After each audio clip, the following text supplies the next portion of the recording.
ఈ నడుమ చాలా మంది ఇండ్లల్లో తాబేలు బొమ్మలు పెట్టుకుంటుండ్రు. ఇంట్లో తాబేలు బొమ్మ ఉంటే మంచి అవుతుందని ఓ నమ్మికతోటి బొమ్మలు పెట్టుకుంటున్నారు.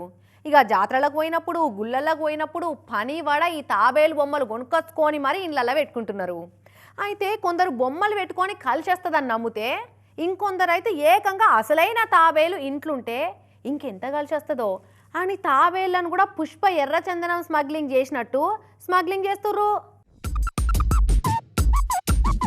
చూడురు ఇవన్నీ తాబేళ్లే. వీటిని నక్షత్ర తాబేళ్లు అంటారట. ఇక పెయ్యి పెంకు మీద మొత్తం సుక్కలుండే వరకు నక్షత్ర తాబేళ్లు అని పిలుస్తుంటారట. ఉప్పల్ దగ్గర ఉన్న మేడిపల్లి కాడ కొంతమంది నక్షత్ర తాబేళ్లు అమ్ముతున్నారని పోలీసులకు ఉప్పందిందట. ఊకుంటారు. మా ఇలాకాల గొర్రెలు మేకలు అమ్మినట్టు తాబేళ్లు అమ్ముడా, నెవర్, సహించేదేలే అన్నట్టు స్మగ్లర్ల అడ్డకాడ రైడింగ్ చేసి వాళ్ళను పట్టుకున్నారు. మొత్తం 281 నక్షత్ర తాబేళ్లు దొరికినాయట. ఇక అందులో 160 రేడియేడు స్లైడర్ తాబేళ్లు ఉన్నాయట. వీటిని ఉప్పల్ ఫారెస్ట్ డిపార్ట్మెంట్ వాళ్ళు పట్టుకొని పోయిరు.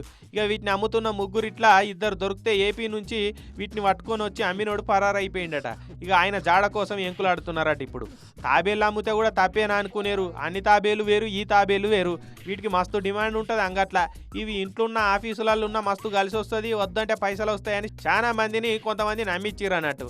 ఇక అప్పటి సంది తాబేలు ఇట్లుంటే కలిసి వస్తుందని వేలు లక్షలు పెట్టి వీటిని కొనుక్కపోతుంటారు కొంతమంది. కాకుంటే చట్ట ప్రకారం వీటిని అమ్మినా కొన్నా కేసులు అవుతాయి అన్నట్టు. మరి చూసుకోరిగా.